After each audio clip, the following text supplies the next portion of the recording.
주님을 사랑하는 주님의 백성들이 이 자리에 모였습니다. 그나저나 이 시간 주님만이 정말 나의 전부라고 하는 고백이 나 한 사람 한 사람의 고백이 되기를 간절히 소망합니다. 그나저나 이 시간 주님의 놀라운 하나님의 말씀이 선포될 때에 말씀을 전하는 자나 말씀을 듣는 자나 인간의 말로 전하고 인간의 말로 받는 시간이 되는 것이 아니라 이 자리 가운데 살아계시며 역사하시는 그 주님의 음성을 전달하는 도구로만 사용하여 주시고 또 그 주님의 음성만 듣는 시간 되게 주님께서 이 시간 가운데 함께하여 주시옵소서. 마침 이 순간까지 함께하시고 인도하실 주를 믿고 감사드리며 예수 그리스도의 이름으로 기도드렸습니다. 아멘. 아멘. 오늘 우리 함께 나눌 말씀은요, 누가복음 5장 12절에서 14절까지 말씀입니다. 누가복음 5장 12절에서 14절까지 말씀, 되게 짧은 세 구절입니다.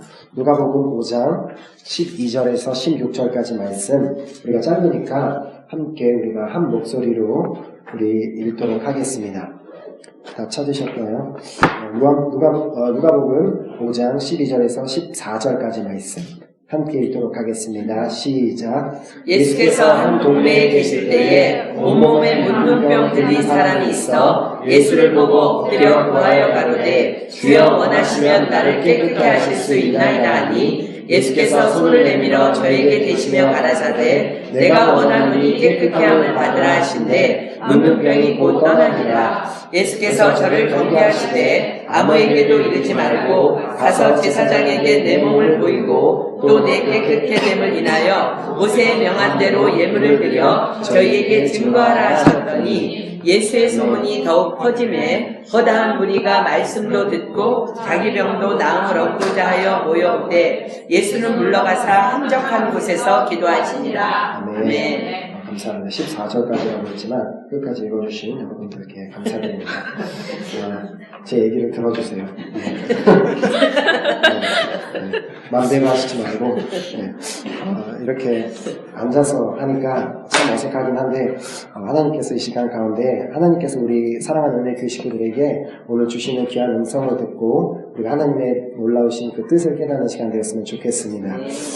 이렇게 우리가 지금 이렇게 사는 이 세상에는 사실 이렇게 많은 사람들이 과거에 또는 현재 존재하는 그 위인들이 말한 그 명언을 통하여서 우리가 적지 않게 영향을 받고 있습니다. 어떻게 보면 그 말한 사람이 대단한 인물이기 때문에 그 사람의 한마디가 명언으로서 기억이 된 걸 수도 있지만 아무리 그 사람이 정말 대단했던 인물이라고 할지라도 정말 그 사람이 했던 말이 정말 쓸데없는 말이었다면 명언으로 기억되지 못했을 것입니다. 여러분들은 혹시 여러분 삶 가운데 어떤 그 대단한 위대했던 인물들의 명언 중에 어떤 명언을 기억하고 있습니까? 저는 개인적으로 사실 이 말은 어떤 사람이 했다고 정확하게 아직은 모르는 얘기예요. 근데 대부분 사람들이 소크라테스가 했다고 하는 내 자신을 알라. 그 말을 그렇게 처음 그 명언을 들었을 때 이 말이 되게 저의 생각 속에 남았고 제 안에 깊게 인상 깊게 내 생각 속에 남아 있었습니다. 그리고 사실 이렇게 성경 안에도 보면은 이 성경 안에는 우리가 읽고 있는 성경 말씀은 하나님의 말씀이긴 하지만 그 안에서 수많은 믿음의 선조들 수많은 인물들이 나오잖아요. 성경 인물들이 나오는데 그 믿음의 선조들이 남긴 명언들 또한 우리가 성경에서 발견할 수 있습니다. 물론 이 명언은 하나님이 믿지 않는 사람들이 말했던 그런 명언과는 다른 명언인 것을 우리는 알고 있습니다. 사실 이렇게 명언이라고 말을 붙이기보다는 그들이 했던 믿음의 고백이라고 하는 것이 더 나을 수도 있습니다. 하나님이 직접 말씀하신 것은 아니지만 이 믿음의 이제 선조들이 그들이 정말 자신이 가지고 있던 그 믿음의 고백을 통해서 우리는 많은 것을 배울 수 있게 됩니다. 그렇다면 성경 안에 어떤 믿음의 고백들이 있었는가 우리가 한번 보도록 하겠는데요. 너무나 유명한 인물 욥이 했던 고백을 우리 한번 보도록 하겠습니다. 욥기서 23장 10절 말씀입니다. 욥기서 23장 10절 말씀에 우리가 너무나 잘 알고 있는 욥이라는 인물이 했던 너무 엄청난 믿음의 고백. 욥기서 23장 10절 말씀. 우리가 욥에 대해서 너무나 잘 알고 있습니다.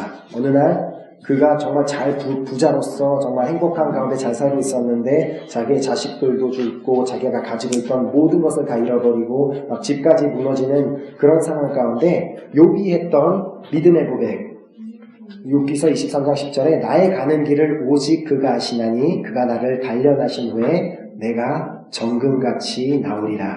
아멘. 그가 처했던 그 상황과는 아무 상관없이 내가 정말 지금 처해 있는 상황은 최악의 상황 같고 너무나 좌절될 수 있는 상황이지만 하나님께서는 나의 길을 너무나 아시기 때문에 그가 나를 단련하고 계시고 내가 이 단련이 끝난 뒤에는 정금같이 나오라는 그런 놀라운 그 고백을 했었고요. 또한 다니엘의 세 친구는 이런 믿음의 고백을 하였습니다. 다니엘서 3장 17절에서 18절까지 말씀입니다. 다니엘서 3장 17절에서 18절까지 말씀. 다니엘서 3장 17절에서 18절까지 말씀. 다니엘서 3장 17절에서 18절. 왕이여, 우리가 섬기는 하나님이 계시다면 우리를 맹렬히 타는 풀무불 가운데서 능히 건져내시겠고 왕의 손에서도 건져내시리이다. 그렇게 하지 아니하실지라도 왕이여, 우리가 왕의 신들을 섬기지도 아니하고 왕이 세우신 금 신상에게 절하지도 아니할 줄을 아옵소서. 그때 그 나라의 명령이 내려져서 그 왕의 그 신상을 세운 것 외에 다른 신들에게 절하는 사람들은 다 불 속에 던져버리겠다는 그런 무서운 명령이 내려졌지만 이 다니엘의 세 친구는 왕 앞에서 그들이 비록 풀무불에 던져지는 일이 있다고 할지라도 자신들은 절대 정말 그 금신상에게 절하지 아니하겠다는 그런 훌륭한 믿음의 고백을 우리가 다니엘서에서 볼 수 있고, 또한 여호수아와 갈렙은 이런 믿음의 고백을 하였습니다. 민수기서 14장 6절에서 9절 말씀입니다. 민수기서 14장 6절에서 9절 말씀. 민수기서 14장 6절에서 9절 말씀입니다. 12 정탐꾼을 이제 가나안 땅에 가서 보게 하고 돌아와서 10 정탐꾼이 돌아와서 우리는 그 땅에 갈 수도 없고 우리는 그 땅에 가면 다 죽을 거라고 했었던 그런 상황 가운데 오직 여호수아와 갈렙만이 어떤 고백을 했었는지 우리 보도록 하겠습니다. 그 땅을 정탐한 자 중 눈의 아들 여호수아와 여분네의 아들 갈렙이 자기들의 옷을 찢고 이스라엘 자손의 온 회중에게 일러 가로되 우리가 두루 다니며 정탐한 땅은 심히 아름다운 땅이라. 여호와께서 우리를 기뻐하시면 우리를 그 땅으로 인도하여 들이시고 그 땅을 우리에게 주시리라. 이는 과연 젖과 꿀이 흐르는 땅이니라. 다만 여호와를 거역하지 말라. 또 그 땅 백성을 두려워하지 말라. 그들은 우리의 밥이라. 그들의 보호자는 그들에게서 떠났고 여호와는 우리와 함께 하시느니라. 그들을 두려워하지 말라. 온 이스라엘 백성들이 다 두려움에 차서 막 울고 불고 막 두려움에 떨고 있었던 그 상황 가운데 여호수아와 갈렙은 그 환경에 영향을 받지 아니하고 이런 훌륭한 믿음의 고백을 했던 것을 우리는 볼 수가 있습니다.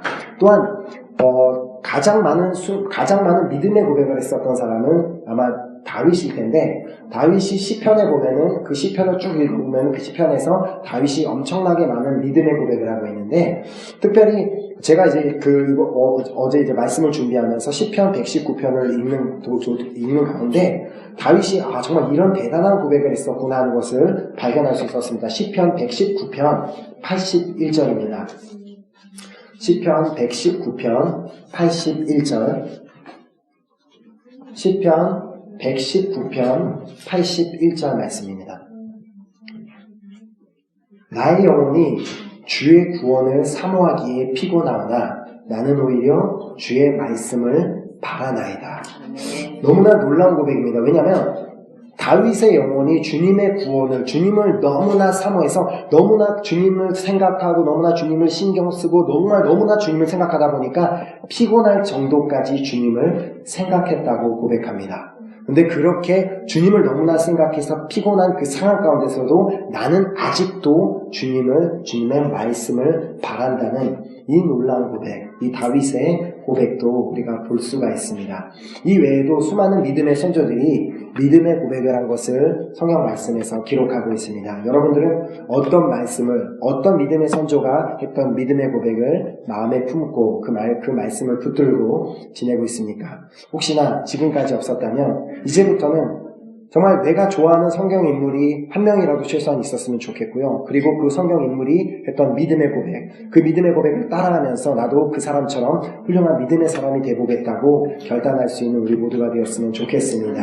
근데 이제 그 수많은 이제 그 믿음의 고백들이 기록되어 있었는데 그 중에 만약에 가장 훌륭한 믿음의 고백을 뽑으라면 저는 오늘 본문 말씀에 등장한 이 문둥병 걸린 사람의 고백이라고 저는 볼 수 있습니다. 그래서 제가 이제 특별히 누가복음 말씀을 읽는 가운데 다른 때는 이 말씀을 그냥 읽고 지나쳤는데 어느 날 그 이 말씀을 읽는 가운데 되게 그 문둥병자가 했던 그 한마디가 큰 되게 그 충격으로 다가왔어요. 그 문둥병이 12절 말씀에 보면 문둥병자가 예수님께 나와 무엇이라고 말했는지 우리 한번 보도록 하겠습니다. 12절 말씀에 주여 원하시면 나를 깨끗게 하실 수 있나이다. 보통 다른 병자들은 찾아와서 어떻게 얘기해요? 주님 나를 깨끗게 해주세요. 주님 나를 보게 해주세요. 장님들은 와서 나를 보게 해주세요. 그리고 나를 치료해 주세요라고 얘기하는데 이 문둥병자는 특이하게 주여 원하시면 나를 깨끗게 하실 수 있나이다라는 고백을 하고 있습니다. 이 말은 예수님 당신이 만약 원하신다면 나를 깨끗게 하실 수 있지만 당신이 원하시지 않는다면 나를 깨끗게 하시지 않으셔도 괜찮다는 그런 엄청나게 놀라운 믿음의 고백이었던 것이었습니다. 즉 전적으로 주님의 뜻이 어떠하든지 나는 그 주님의 뜻을 따르겠다는 믿음의 고백이었던 것이었습니다. 당시에 수많은 병자들이 주님께 나와 고침을 받기를 원했던 것이지 이 문둥병자처럼 예수님이 원하시면 고쳐주시고 안 원하시면 괜찮다고 생각했던 사람은 그 어떤 부분에도 기록되어 있지 않습니다. 바로 이 믿음이 이 문둥병자가 가지고 있었던 믿음이 범사의 여호와를 인정하는 믿음인 것입니다. 잠언 3장 6절 말씀, 우리 은혜교회 식구들이라면 이 잠언 3장 6절은 하도 밑줄을 치고 하도 이 부분을 찾아봐서 너무나 잘 알고 있는 말씀일 것입니다. 잠언 3장 6절 말씀에 우리가 너무나 잘 아는 말씀이니까 함께 한 목소리로 읽도록 하겠습니다. 시작. 너는 범사의 그를 인정하라. 그리하면 내 길을 지도하시리라. 바로 이 문둥병자가 가지고 있었던 믿음이 그가 바로 범사의 여호와를 인정하는 그 믿음을 가지고 있었던 것이었습니다. 하나님께서는 이 문둥병자처럼 우리 한 사람 한 사람도 주님께서 원하시면 이 믿음을 가지고 있기를 원하고 계십니다. 하나님이 원하시면 이것은 하나님을 범사에 인정하겠다는 고백인 것입니다. 하나님께서 원하시면 지금 내가 너무나 아프지만 내 병을 고쳐주시고 하나님이 정말 원하시는 뜻이라면 내가 이 학교에 붙게 하여 주시고 하나님이 원하시면 나를 결혼하게 하여 주시고 하나님께서 원하시면 나에게 돈을 허락하여 주시고 이렇게 우리가 항상 많은 기도할 때 하나님께서 원하시면 다 빠져있고 그냥 무조건 주님 앞에 구하기만 하는 그런 일들이 있는데 이렇게 문둥병자와 같은 믿음은 예수님을 정말 이렇게 주님으로 모신 자만이 사실 할 수 있는 고백입니다. 왜냐하면 종은 주인이 원하는 대로만 행동하는 사람이 바로 종이기 때문입니다. 예수님은 내 삶의 주인이십니까? 아멘. 대답을 하시는 분도 있고 안 하시는 분도 있는데 그렇다면 내가 내 삶의 주인입니까? 우리는 안타깝게도 우리 주님을 우리가 주님이라고 부르는 것 자체가 나의 주인이라는 뜻인데 주님을 나의 주인으로 생각지 아니하고 우리의 비서로 착각하는 경우가 너무 많이 있습니다. 여러분들 드라마나 영화나 이런 데서 보면 회장님이 비서를 부를 때 어떻게 해요? 버튼을 하나 띵 누르면은 그래 김비서 잠깐 들어와봐. 그래서 회장님이 시키는 모든 것을 비서가 다 행해야 되는 것처럼 하나님도 마찬가지로 우리의 비서인 것처럼 우리가 필요한 때가 있을 때 마침 하나님을 잠깐 뚜삐 눌러서 불러서 내가 지금 당장 집을 찾아야 되고 내가 당장 돈이 필요하고 내가 당장 학교를 들어가야 되기 때문에 당신은 지금 내가 원하는 이 기도를 들어줘야만 된다고 마치 비서 취급을 하는 경우가 우리 인생 가운데 안타깝지만 있다는 것입니다. 제가 이 비유를 그렇게 요즘 시대에 맞춰서 한번 이 아이패드를 비유로 여러분들에게 설명해 보도록 하겠습니다.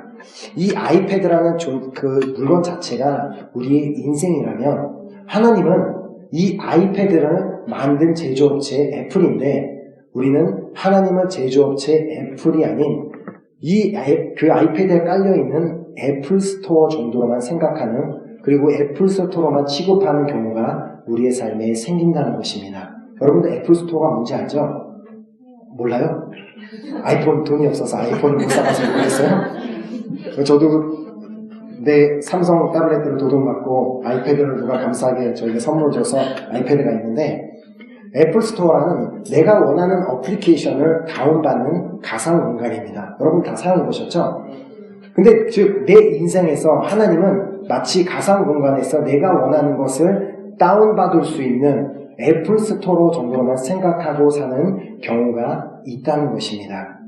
하나님 애플 스토어에 들어가서 내가 원하는 학교를 검색해서 다운받고 내가 원하는 성공을 다운받기 원하고 돈을 다운받고 행복을 다운받고 결혼을 다운받고 직장 취직을 다운받는 그런 입맛에 맞는 대로 내가 주님을 이용해서 다운을 받으려고 하는 일들이 우리의 삶 가운데 있다는 것입니다.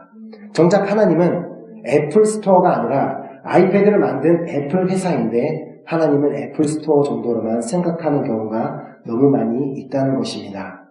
광야에 있던 이스라엘 백성들이 딱 이런 경우였습니다. 그들에게 하나님은 자신들이 원하는 것을 다운받아야 되는 그런 애플 스토어 취급을 받는 그런 존재였을 뿐이었습니다. 출애굽기 17장 2절에서 3절 말씀 보겠습니다. 출애굽기 17장 2절에서 3절 말씀. 출애굽기 17장 2절에서 3절 말씀. 백성이 모세와 다투어 이르되 우리에게 물을 주어 마시게 하라. 모세가 그들에게 이르되 너희가 어찌하여 나와 다투느냐? 너희가 어찌하여 여호와를 시험하느냐? 거기서 백성이 목이 말라 물을 찾으매 그들이 모세에게 대하여 원망하여 이르되 당신이 어찌하여 우리를 애굽에서 인도하여 내어서 우리와 우리 자녀와 우리 가축이 목말라 죽게 하느냐? 이 이스라엘 백성들에게 그 어떠한 순간에도 하나님이란 존재는 중요하지 않았습니다. 그들은 단지 그들에게 중요했던 건 하나님이 그들에게 물을 주시는 어떤 물을 공급해 주셔야 되는 그런 어떠한 존재로서만 중요했을 뿐이었습니다. 즉 그들은 물이라는 그 어플리케이션만 다운을 받고자 했던 것이었습니다. 또한 출애굽기 16장 2절에서 3절에 보면 바로 전장이죠. 출애굽기 16장 2절에서 3절에 보면 이스라엘 자손 온 회중이 그 광야에서 모세와 아론을 원망하여 이스라엘 자손이 그들에게 이르되 우리가 애굽 땅에서 고기 가마 곁에 앉아 있었던 때와 떡을 배불리 먹던 때에 여호와의 손에 죽었더라면 좋았을 것을 너희가 이 광야로 우리를 인도해 내어 이 온 회중이 죽여 죽게 하는도다. 역시 이스라엘 백성에게 하나님은 애굽의 종살이에서 구원하여 주신 그런 놀라운 구원의 하나님으로 기억하고 있는 것이 아니라 단지 하나님이란 존재는 그들에게 먹을 것을 공급해 주어야 하는 그런 분으로만 하나님은 취급을 당하셨다는 것입니다. 즉 그들에게 하나님이란 존재 자체는 중요하지 않았고 그분으로부터 오는 것만 그분으로부터 받을 수 있는 것만 중요하게 여겼던 것이었습니다. 예수님을 따라다녔던 제자 중 한 사람이었던 가룟 유다도 마찬가지였습니다. 그가 예수님을 따라다녔던 목적은 오직 한 가지였습니다. 그에게는 예수님보다는 예수님을 따라다니면서 얻을 수 있는 것에 더 관심이 많이 있었던 사람이었습니다. 나사로의 동생 마리아가 예수님의 말에 향유를 붓던 장면에서 거기서 유다의 진심이 드러나는 것을 볼 수 있습니다. 요한복음 12장 4절에서 6절 말씀 우리 보도록 하겠습니다. 요한복음 12장 4절에서 6절 말씀. 요한복음 12장 4절에서 6절 말씀. 제자 중 하나로서 예수를 잡아줄 가룟 유다가 말하되 이 향유를 어찌하여 300데나리온에 팔아 가난한 자들에게 주지 아니하였느냐 하니 이렇게 말하면 가난한 자들을 생각함이 아니요 그는 도둑이라 돈괴를 맞고 거기 넣는 것을 훔쳐가미러라. 정작 유다의 관심은 돈이었던 것이었습니다. 예수님을 따라다니는 목적 자체가 돈이었던 것이었습니다. 예수님을 따라다니면서 많은 사람들이 내는 헌금을 자기가 관리하는 척하며 그 돈을 계속해서 훔쳐갔던 유다가 결국 그 돈에 미치고 돈에 눈이 멀어서 예수님을 팔아버리는 그런 일을 한 것이었습니다. 그렇다면 나는 어떻습니까?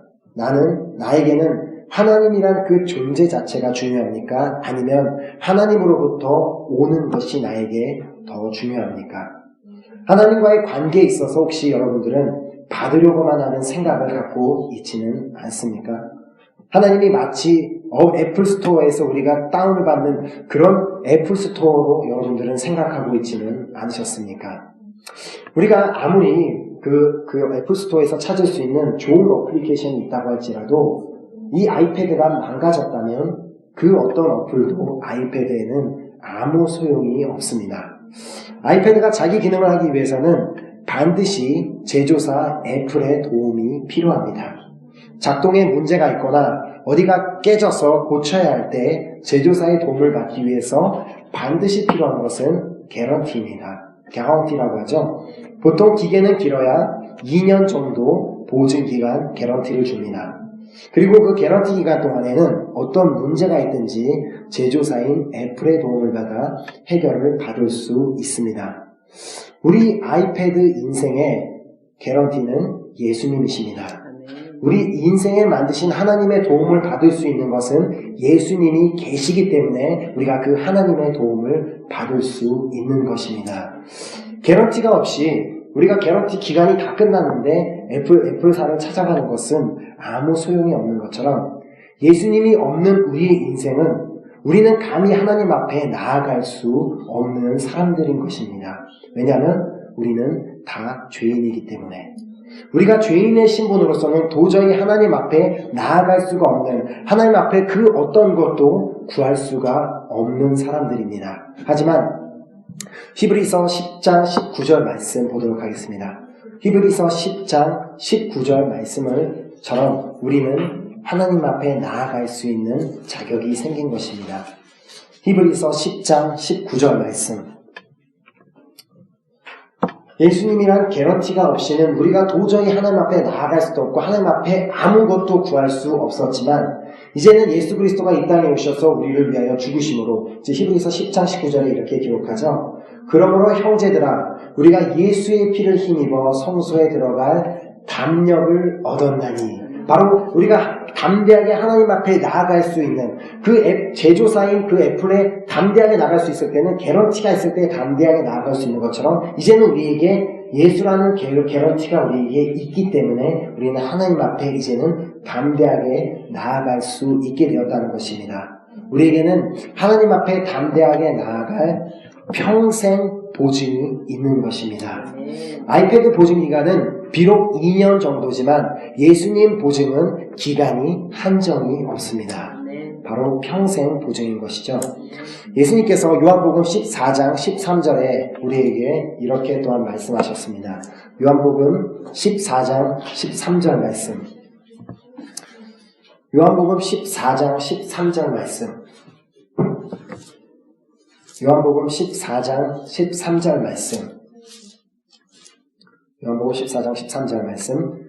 여기서 예수님께서 이렇게 말씀하셨습니다. 너희가 내 이름으로 무엇을 구하든지 내가 시행하리니 이는 아버지로 하여금 아들을 인하여 영광을 얻으시게 하려 함이라.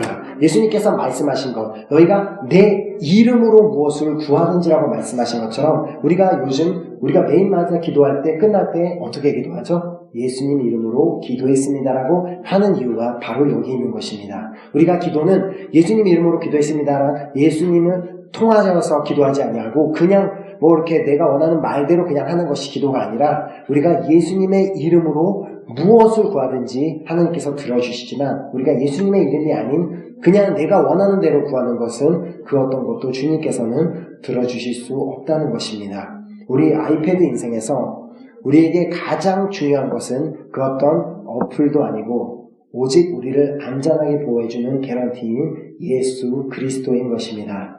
이 본문에 이 문둥병자가 이런 믿음의 고백을 할 수 있었던 것은 그에게 예수님이 그의 삶에 있어서 가장 중요했었기 때문이었습니다. 당시 수많은 사람들이 예수님을 따르던 이유는 병고침을 받고 또한 귀신을 쫓아내는데만 그곳에만 목적이 있었습니다. 즉 예수님 그분 당신보다 그가 가지고 있던 능력에 더 관심을 가지고 있었던 것이었습니다. 그 좋은 예가 바로 오병이어 사건입니다. 우리 요한복음 6장 1절에서 2절 말씀 찾아보겠습니다. 요한복음 6장 1절에서 2절 말씀. 요한복음 6장 1절에서 2절 말씀. 그 후에 예수께서 갈릴리 바다 곧 디베랴 바다 건너편으로 가심에 큰 무리가 따르니 이는 병인들에게 행하시는 표적을 보미로라. 이때 수많은 사람들이 예수님을 따랐던 이유가 뭐라고 기록되어 있죠? 이는 병인들에게 행하시는 표적을 보미로라. 예수님의 그 말씀을 듣기 위해서 따랐던 것도 아니고 예수님을 사랑하기 때문에 따랐던 것도 아니고 이는 이 병인들에게 행하시는 표적을 보기 위해서 사람들이 예수님을 따랐다고 기록하고 있습니다. 예수님은 자신을 따르는 이 사람들을 어떻게 이제 먹여야 되는지, 그 다음 이제 요한복음 6장 1절에서 2절 후에 나오는 사건이 이제 오병이어 사건인데, 예수님은 자신을 따르는 사람들을 이제 어떻게 먹으면 되겠느냐 하고 빌립에게 질문을 하십니다. 그때 이제 빌립은 자기가 계산을 해서 200데나리온의 떡을 가지고도 부족하다는 결론을 내립니다. 이때 사람들이 사실 그때 당시에는 마이크가 있는 것도 아니고 뭐 어떤 그런 시스템이 있는 것이 아니기 때문에 예수님이 무언가를 말씀하시기 위해서는 예수님과 가까이 붙어 있어야 되기 때문에 사람들은 예수님과 가까이 다 따르고 있었습니다. 그렇게 예수님을 가깝게 따르고 있었으므로 예수님께서 제자 빌립과 함께 대화하고 있던 그 내용들을 분명히 주변에 있었던 사람들은 들었을 것입니다. 그때 그 대화를 들었던 한 어린아이가 자신이 가지고 있던 보리떡 5개와 물고기 2마리를 가지고 예수님께 나옵니다. 분명 그 어린아이가 혼자서 먹었다면 충분히 한 끼 식사가 될 만한 양의 음식을 예수님께 가져와 아낌없이 주님께 다 드립니다. 어떻게 보면 이 어린아이의 첫 번째 드렸던 목적은 내가 정말 사랑하는 예수님께서 시장하실 테니까 예수님도 배고프실 것 같으니까 예수님이 드시라는 그런 목적이었을 수도 있고, 아니면 어린아이였기 때문에 이 많은 사람들이 이만큼으로 먹을 수 있다 없다라는 생각 없이 그냥 이것을 사람들에게 나눠달라는 목적으로 그것을 예수님께 드렸을 수도 있었습니다. 하지만 정말 중요한 건 예수님과 제자들의 대화를 들었던 그 수많은 사람들 중에 오직 어린아이 한 명만 자기가 가지고 있던 것을 주님께 가지고 나왔다는 것입니다. 예수님을 따르던 사람들 중에서는 분명 오랜 시간 동안 예수님을 따르고 있었기 때문에 더 이상 먹을 식량이 없었던 사람들도 있을 수도 있지만, 분명히 그 중에는 예수님을 따르지 얼마 안 된 사람들도 분명히 있었을 것입니다. 설마 예수님을 따라온 지 얼마 안 된 사람에게 먹을 것이 아무것도 없었을까요? 그들은 단지 예수님을 따르면서 예수님이 주시는 것을 받기만을 원했지 주님께 드리고자 하는 의지는 전혀 없었던 것이었습니다. 그럼에도 불구하고 예수님은 그들이 원하는 고침을 받게 하셨을 뿐만 아니라 먹을 것까지 제공하셔서 그들의 배를 채우셨습니다. 하지만 안타깝게도 그날 인류 역사의 최대의 먹튀 사건이 생깁니다. 다들 그렇게 고침을 받고 말씀을 받고 배가 터지도록 먹을 것을 예수님께서 허락하여 주셨지만, 예수님을 안타깝게도 성경 안에 찾아보면 그 사람 중에 예수님을 끝까지 따르고 예수님을 위해 살다가 죽었다는 사람에 대한 기록은 예수님의 제자들 빼고는 전혀 찾아볼 수가 없습니다. 왜 그렇습니까? 그들은 그 예수님을 따르던 그 사람들은 예수님을 사랑한 것이 아니라 예수님을 그냥 좋아했기 때문입니다. 여러분들, 좋아하는 것과 사랑하는 것의 차이가 뭔지 아십니까? 우리가 좋아한다는 것에는 반드시 조건이 붙습니다. 예를 들어 내가 어떤 친구를 좋아한다고 하면은 이유가 있습니다. 내가 저 친구를 좋아하는 이유는 저 친구는 너무 착해서 좋아. 저 친구는 너무 재밌기 때문에 난 저 친구가 좋아. 저 친구는 너무 돈이 많기 때문에 나는 좋아. 저 친구는 잘생겨서 좋아. 저 친구는 이뻐서 좋아. 반드시 좋아하는 것에는 조건이 붙습니다. 그리고 여러분들 중에 초콜릿을 좋아하는 사람들도 있을 텐데 초콜릿을 좋아하는 이유가 뭐예요? 맛있으니까 좋아합니다. 아무 이유 없이 초콜릿을 좋아하는 사람은 없습니다. 연예인을 좋아하는 경우에도 마찬가지죠. 저 사람이 잘생겨서 좋아하고 저 사람이 웃는 게 이뻐서 좋아하고 저 사람이 연기를 잘해서 좋아하고 저 사람이 노래를 잘해서 좋아하고 나한테는 아무것도 해준 것도 없는데 마치 나에게 뭔가를 해준 것처럼 막 그 사람만 보면 마음이 설레고 좋아하는 것. 그냥 그래서 어떤 다 이유가 있기 때문에 그 연예인도 좋아하고 누군가를 다 좋아하는 것. 이렇게 우리가 누군가를 좋아하는 것, 무언가를 좋아하는 것은 반드시 조건이 따라붙게 되어 있습니다. 예수님을 따르던 사람들은 그 먹튀 사건에 있었던 그 수많은 사람들은 예수님을 사랑했던 사람들이 아니라 그냥 좋아했던 사람들이었었던 것입니다. 병을 고치는 분이기 때문에 그들은 예수님을 좋아했고 예수님이 귀신을 쫓아내는 능력의 사람이라서 좋아했고 좋은 말씀을 전하는 분이기 때문에 좋아했고 예수님께서 더불어 먹는 것까지 해결해 주시니까 좋아했었던 것이었습니다. 하지만 사랑하는 것은 완전히 다릅니다. 사랑에는 조건이 없습니다. 부모님이 자식을 사랑할 때 어떤 조건을 가지고 자식을 사랑하는 부모는 아무도 없습니다. 그냥 내 자식이니까 그냥 사랑합니다. 그리처럼 사랑은 그 어떤 조건도 그 어떤 것도 묻지도 따지지도 않는 것이 바로 사랑인 것입니다. 그래서 잠언서 10장 12절에는 이렇게 기록하고 있습니다. 잠언 10장 12절에 사랑이 무엇인지에 대해서 말하고 있습니다. 잠언 10장 12절 잠언 10장 12절 잠언 10장 12절에 사랑에 대해서 이렇게 말하고 있습니다. 미움은 다툼을 일으켜도 사랑은 모든 허물을 가리우느니라. 내가 누군가를 그냥 좋아했었다면 그 사람이 나에게 어떠한 행동을 했을 때 그 좋아하는 마음이 사라지고 미워하는 마음이 생길 수 있지만 진짜로 우리가 누군가를 사랑한다면 그 사랑은 모든 허물을 덮어줄 수가 있습니다. 만약에 결혼한 사람에게 여러분들이 당신은 왜 저 사람과 결혼했습니까? 왜 당신의 남편과, 지금 현재의 남편과 현재의 아내와 왜 결혼했냐고 물어본다면 여러분들 부모님에게 한번 물어보셨어요? 아빠는 엄마랑 왜 결혼했어? 엄마는 아빠랑 왜 결혼했어? 근데 부모님들은 딱히 대답할 말이 없습니다. 딱 한 가지 이유밖에 없습니까? 사랑하니까 결혼하는 것이지 만약에 내가 누군가랑 결혼했는데 그 사람과 결혼한 이유가 그 사람이 돈이 많은 사람이기 때문에 결혼했다면 나는 그 사람을 사랑한 것이 아니라 그 사람이 돈이 많은 것을 좋아하기 때문에 결혼한 것입니다. 만약에 그 사람이 나는 너네 아빠가 잘생겨서 결혼했어. 그러면은 아빠를 사랑해서 결혼한 것이 아니라 아빠가 잘생긴 것이 좋기 때문에 안타깝게 여러분의 어머니는 결혼하신 것입니다. 그런 것처럼 사실 사랑은 그 어떤 조건도 그 어떤 것도 묻지 않습니다. 이처럼 만약 그 사랑은 조건을 따지지 않는데 오늘 본문에 나온 이 문둥병자가 그런 예수님 앞에 그런 믿음의 고백을 할 수 있었던 것은 이 문둥병자가 예수님을 사랑하고 있었기 때문이었습니다. 예수님을 사랑하는 자만 주여 원하시면 나를 깨끗게 하실 수 있습니다 라고 고백할 수 있는 것입니다. 예수님께서는 자신을 사랑하는 문둥병자의 몸을 그렇기 때문에 깨끗하게 치유하여 주셨습니다. 13절 말씀, 본문 말씀 13절 말씀에 누가복음 5장 13절 말씀에 예수께서 손을 내밀어 저에게 대시며 가라사대 내가 원하노니 깨끗함을 받으라 하신데 문둥병이 곧 떠나니라. 이처럼 하나님께 구하는 것을 내가 정말 간절히 구하는 그 기도 제목을 받기를 원한다면 무엇보다 내가 간절한 그 기도 제목보다 예수님을 먼저 더 사랑할 때 가능한 것입니다.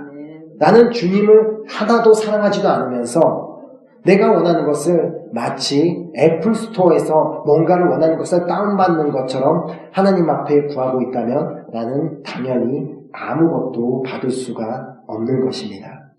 나는 그 애플스토어에 접속하기 전에 내가 먼저 내 아이패드에는 개런티가 있는지를 확인해 봐야 됩니다. 이 개런티는 우리가 예수님을 진심으로 전심으로 사랑할 때 유지가 될 수 있는 것입니다.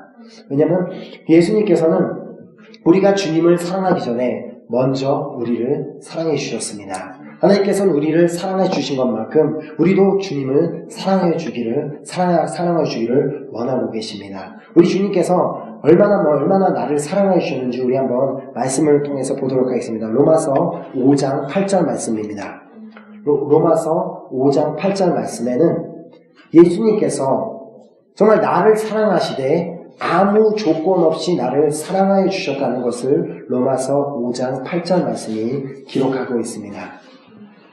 로마서 5장 8절 말씀에 우리가 아직 죄인 되었을 때에 그리스도께서 우리를 위하여 죽으심으로 하나님께서 우리에게 대한 자기의 사랑을 확증하셨느니라. 우리가 어떤 대단한 사람이기 때문에 우리를 어떤 조건을 갖추었기 때문에 우리를 사랑하여 주신 것이 아니라 우리가 아직 죄인이고 우리는 사랑받을 만한 자격이 없는 사람들이지만 우리를 위해서 죽으셨고 죽으심으로 우리를 이렇게 사랑을 보여주셨다는 것입니다. 그러므로 주님께서 나를 이렇게 사랑하시기 때문에 나도 이렇게 주님을 전심으로 사랑할 때 주님과 나와의 관계가 유지가 될 수 있는 것입니다. 우리가 먼저 주님을 진심으로 사랑할 때 우리가 주님으로부터 받기를 원하던 모든 것을 받을 수 있게 되는 것입니다. 여기서 중요한 건 순서입니다.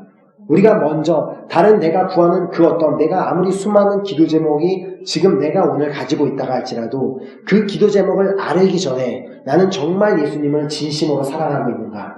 나는 정말 주님만이 나의 전부라는 그 고백을 하고 있는가를 내가 먼저 살펴봐야 된다는 것입니다. 이렇게 문둥병자는 주님을 사랑하는 그 모습을 보였기 때문에 예수님께서는 그가 원했던 문둥병에서 치유함을 받을 수 있게 하셨던 것이었습니다. 우리가 주님을 사랑하는 것을 반드시 보여야만 됩니다. 그렇다면 어떻게 우리가 주님을 사랑하는 것을 보일 수 있는가? 우리가 이 문둥병자의 행했던 것을 통해서 우리가 어떻게 주님을 사랑할 수 있는지를 깨달을 수 있습니다. 우리 다시 한번 본문 말씀에 돌아가서 누가복음 5장 12절 말씀. 누가복음 5장 12절 말씀에 예수께서 한 동네에 계실 때에 온몸에 문둥병 들린 사람이 있어 예수를 보고 엎드려 구하여 가로되 주여 원하시면 나를 깨끗게 하실 수 있나이다. 즉 이 문둥병자를 보면서 우리가 세 가지 단계로 우리가 주님을 사랑한다는 것을 보일 수가 있습니다. 먼저 첫 번째로 우리가 보면은 예수께서 한 동네에 계실 때 온몸에 문둥병 들린 사람이 있어 예수를 보고 먼저 문둥병자는 예수님을 보았다는 것입니다.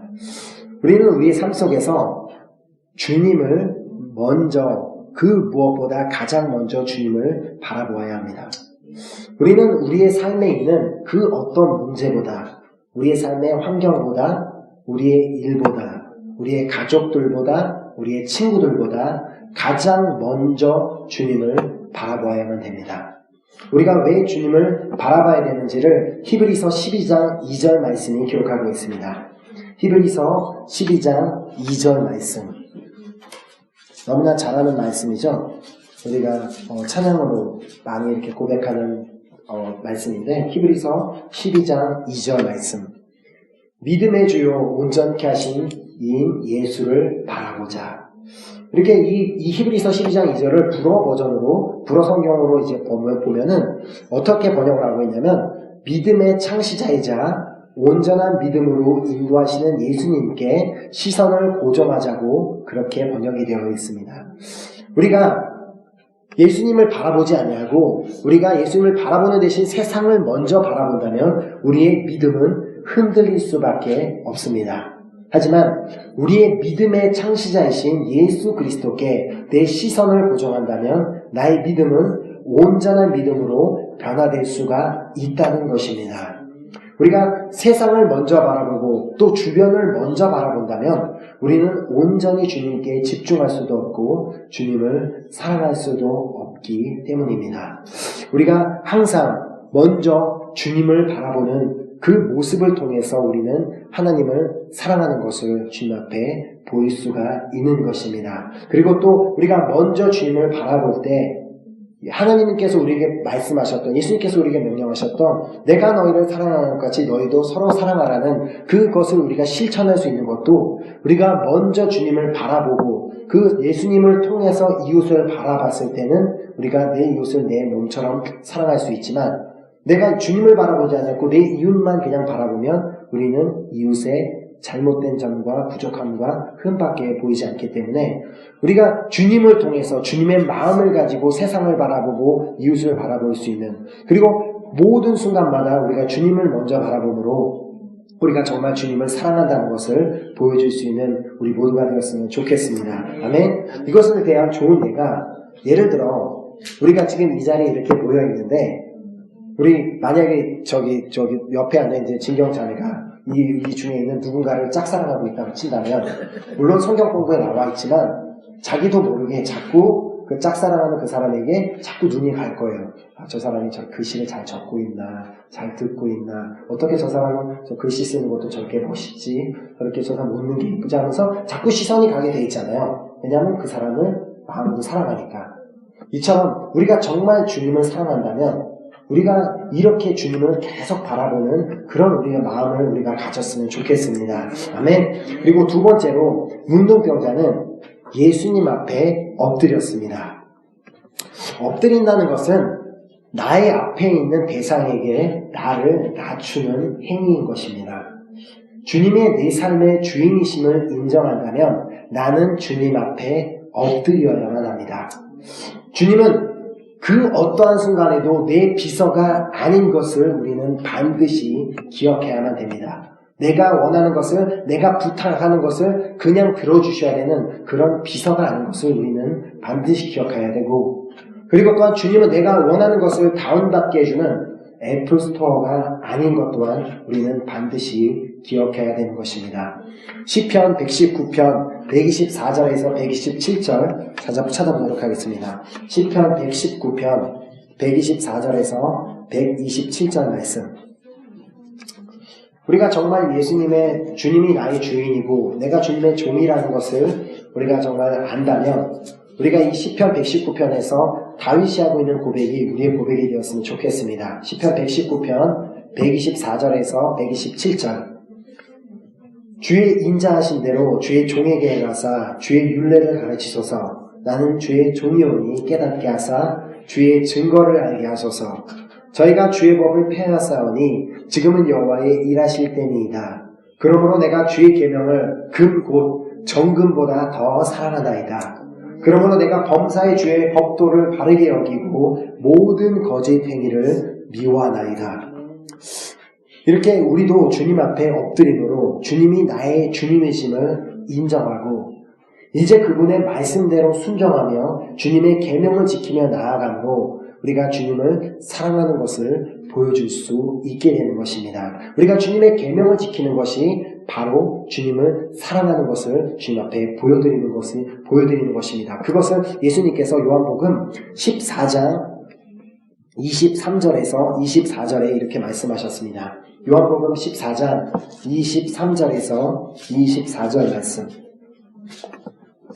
요한복음 14장 23절에서 24절 말씀. 요한복음 14장 23절에서 24절. 예수께서 대답하여 가라사대 사람이 나를 사랑하면 내 말을 지키리니 내 아버지께서 저를 사랑하실 것이요 우리가 저에게 와서 거처를 저와 함께하리라. 나를 사랑하지 아니하는 자는 내 말을 지키지 아니하나니 너희의 듣는 말은 내 말이 아니요 나를 보내신 아버지의 말씀이니라.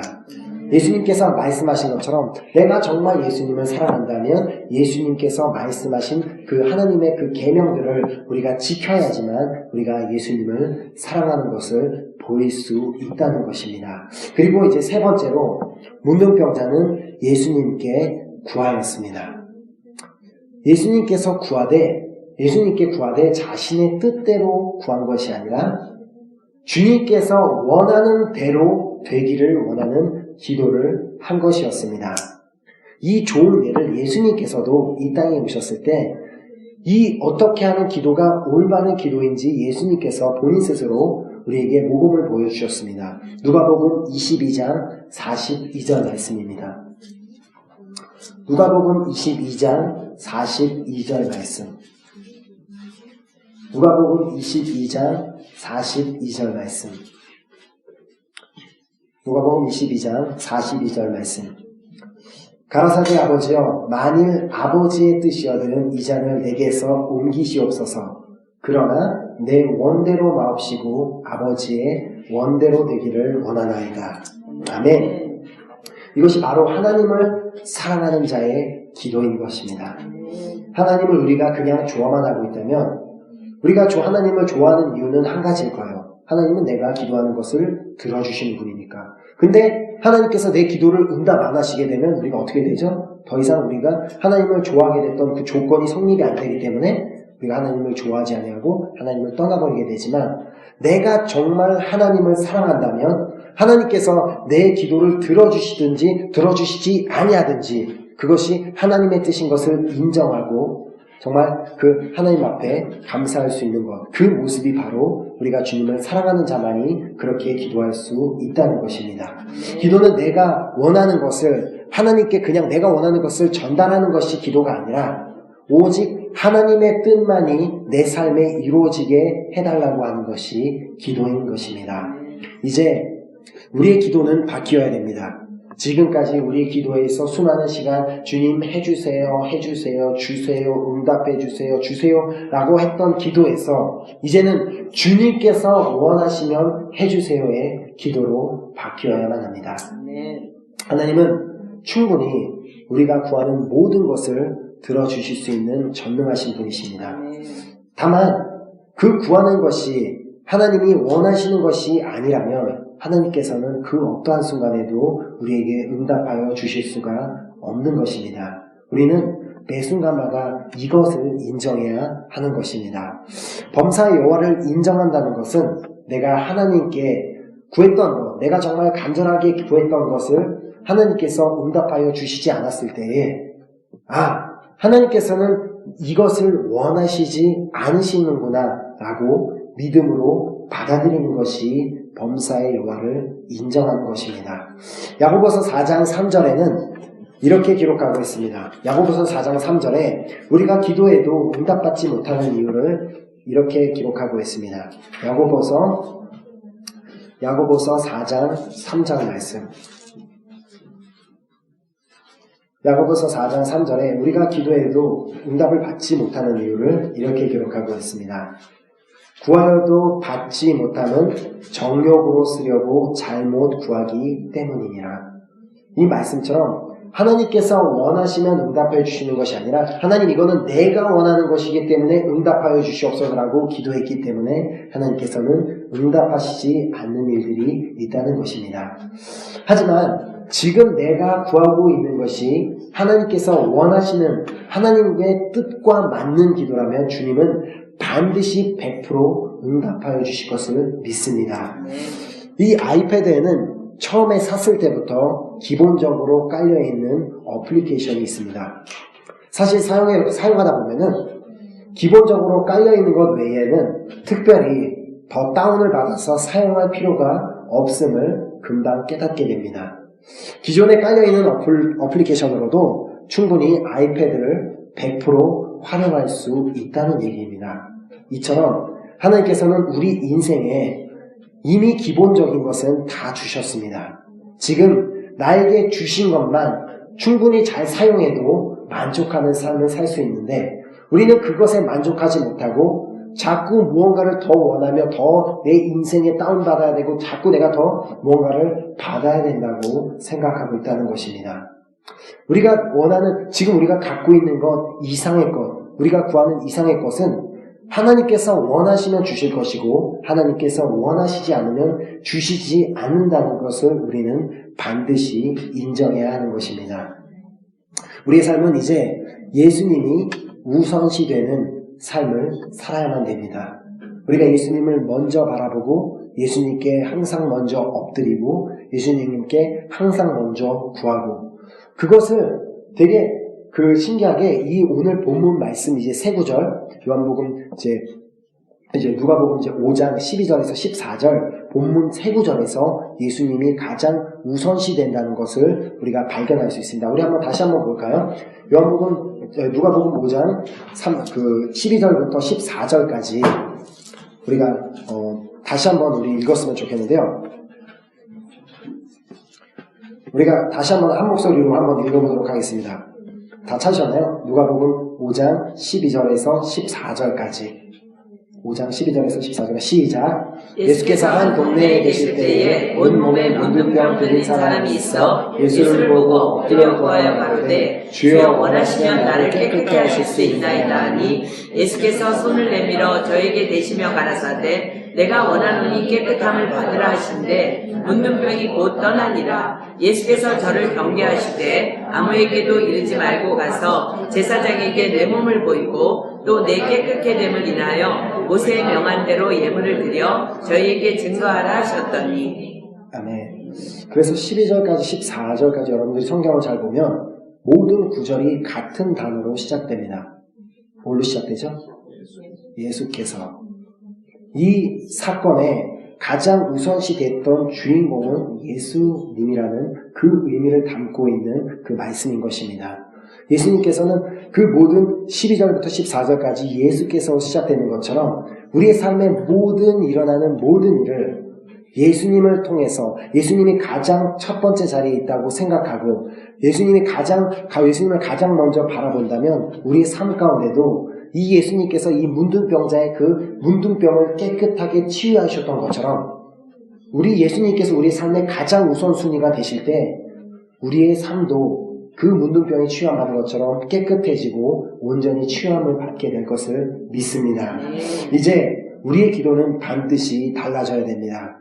내가 세상 그 어떤 것보다도, 내 환경보다도, 내 문제보다도, 내 가족보다도, 내 친구보다도, 내 아내보다도, 내 남편보다도 우리가 가장 먼저 주님을 바라볼 수 있게 도와달라고 우리는 기도해야 할 것이며, 내가 하나님의 종으로서 주님이 원하시는 뜻대로만 순종하며 살 수 있게 도와달라고 기도해야 하며, 하나님의 뜻이 내 삶에 이루어지게 해달라고 우리는 이제 기도해야 하는 것입니다. 우리가 이렇게 기도한다면 이것은 하나님께서 원하시는 기도이기 때문에 반드시 응답하여 주실 것을 믿습니다. 아멘. 오늘 우리가 지금 내가 만약에 그 어떤 중요한 기도 제목이 있고 중요한 문제 해결받아야 될 것이 있다면 내가 가장 먼저 생각해야 될 것은 나는 정말 주님을 사랑하고 있는가? 내가 정말 주님을 사랑하는 그 모습을 보인다면 하나님께서는 응답하여 주실 것입니다. 하지만 내가 주님을 사랑하지도 않고 나는 주님을 찾지도 않고 주님을 보지도 않고 주님 앞에 겸손하게 엎드리지도 않으면서 나는 수많은 기도 제목들을 주님 앞에 아뢰고 있다면 죄송하지만 그 기도 제목은 하나님께서는 응답하여 주시지 않을 것입니다. 그렇기 때문에 우리가 이제는 기도하기 전에 내가 정말 주님을 사랑하기로 결단하는 우리 모두가 되었으면 좋겠습니다.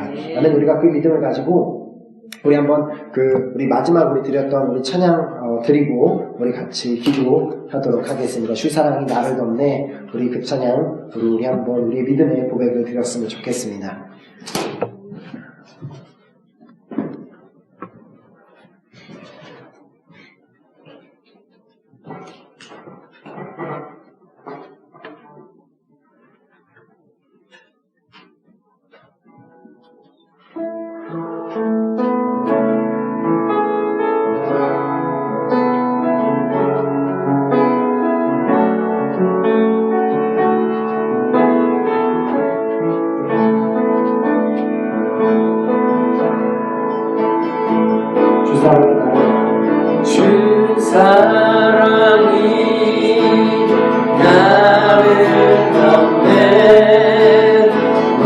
오직 주님만 날 붙드시네 바라보며 주 사랑이 나를 덮네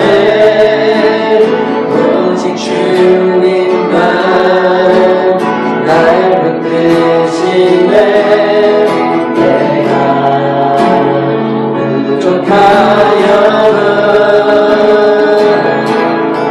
내가 연약하여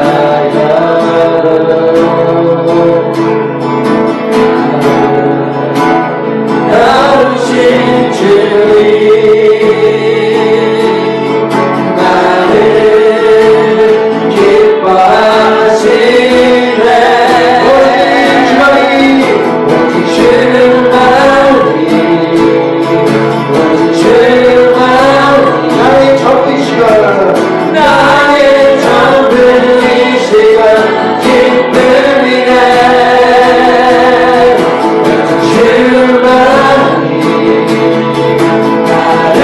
붙드시네 내 영혼의 생명 되시네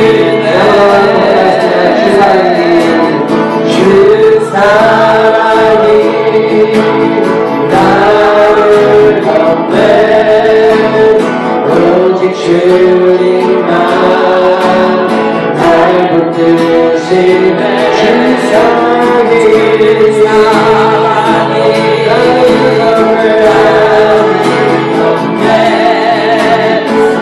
오직 주님만 날 붙드시네 부족하여 내가 연약하여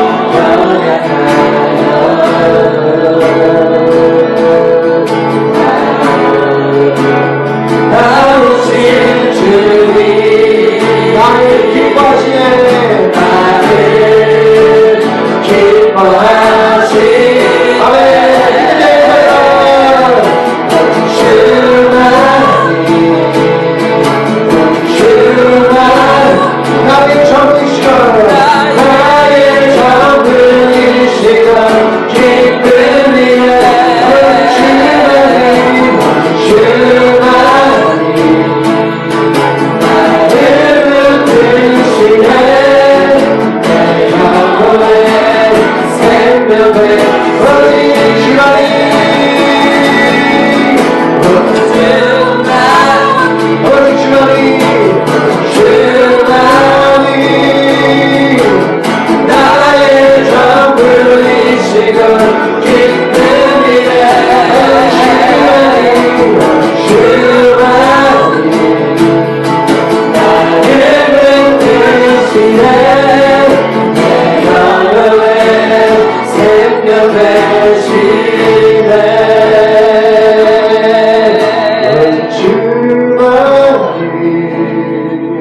오직 주만 나의 전부이십니다 나의 전부 이 시간 기쁨이네 오직 주만이 나를 붙드시네 내 영혼의 생명 되시네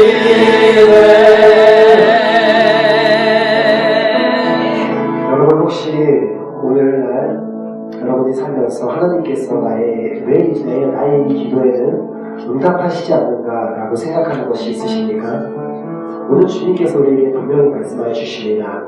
내가 너에게 기도를 응답하지 못하는 이유는 너가 나를 사랑하지도 않으면서 너가 전심으로 나를 바라보지도 아니하고 너가 나 앞에 엎드리지도 않고 내 말에 순종하지도 않고 너가 나한테 정말 진심으로 구하지도 않으면서 너는 그냥 내가 마치 비서인 마냥 내가 그냥 애플스토어에서 다운받을 수 있는 뭔가를 그냥 주기만 하는 그런 사람으로 있기 때문에 주실 수 없다고 주님께서 말씀해 주십니다. 그 말이지 이제는 내가 나의 주 앞에 아뢰는 그 기도 제목보다 주님을 더 먼저 찾고 주님을 더 사랑하기를 간절히 소망합니다. 아멘. 이제는 나의 가족보다, 나의 문제보다, 나의 환경보다 주님을 먼저 바라보기를 간절히 소망합니다. 아멘. 이제는 내가 주님 앞에 철저히 엎드려서 주님께서 말씀하시는 것에 정말 절정으로 순종하며 복종하며 나가기를 간절히 소망합니다. 아멘. 그리고 이제 더 이상 내가 기도하는 것은 그냥 내가 원하는 것을 달라고 기도하는 것이 아니라 하나님께서 원하신다면 나의 삶에 이루어달라고, 하나님께서 원하신다면 나에게 응답하달라는 우리의 기도가 이제는 바뀌기를 간절히 소망합니다. 이제 주님께서 오늘 우리에게 이 말씀을 주셨기 때문에 우리가 이 말씀을 기억하며 여러분 더 이상은 이제 내가 예전과 같이 기도하지 않기를 간절히 소망합니다. 예전과 같이 나의 그냥 정말 아무 생각 없이 기도 제목을 안 해도 내가 되는 것이 아니라 이제는 정말 주님만이 나의 전부이시고 내가 주님을 가장 사랑하는 그 고백이 먼저 내 삶 가운데 넘치기를 간절히 소망합니다. 이 시간 나의 고백을 받아달라고 지금부터 우리가 그렇게 살아가겠다고 우리 결단하며 기도하겠습니다. 기도하시겠습니다.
하나님, 이 시간 주님의 정말 나의 전부라고 주님만이 나의 기쁨이라고 고백하는 주님의 백성들이 이 자리에 모였습니다. 그리고 또 하나님께서 오늘 우리에게 말씀하신 하나님의 음성을 또한 듣게 해주시니 너무나 감사드립니다. 하나님께서 오늘 우리에게 문둥병자 이야기를 통하여서 정말 너가 정말 나에게 구할 것이 있다면 너가 나에게 구하기 전에 나를 먼저 사랑해 주겠니? 라고 말씀하시는 하나님의 음성을 듣게 하시니 감사드립니다.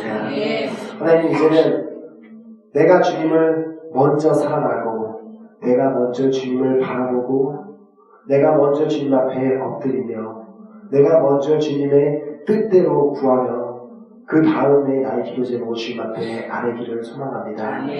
이제는 우리 삶의 우선순위가 오직 예수님만이 되기를 간절히 소망합니다.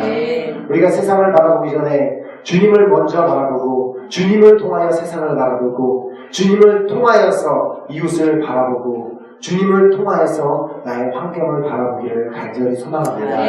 이제는 더 이상 이제 세상을 먼저 바라보고 내가 가지고 있는 그냥 문제들만 바라보는 것이 아니라 이제는 온전히 우리의 시선을 주님 앞에 고정하고 정말 이제는 정말 주님만을 더 사랑하고 주님만이 나의 전부라는 그 고백만을 하며 살아가는 우리 모두가 될 수 있도록 주님께서 날마다 붙잡아 주시고 함께하여 주시옵소서. 하나님 아버지, 우리가 이 시간 정말 주님만을 사랑하기로 결단하며 나아갈 때 세상에 나아가서 사단 마귀는 다시 한번 우리 주님을 향한 우리의 사랑을 빼앗으려고 우리를 계속해서 공격해 오겠지만 그 무엇과도 그 무엇도 끊을 수도 막을 수도 없는 그 놀라운 그 주님의 사랑으로 우리를 품어주셔서 우리가 정말 그 주님을 사랑하는 마음, 주님을 정말 의지하고 신뢰하는 그 마음, 그 믿음을 우리가 흔들리지 않고 날마다 승리하며 나아갈 수 있도록 주님께서 날마다 붙잡아 주시고 함께하여 주시옵소서.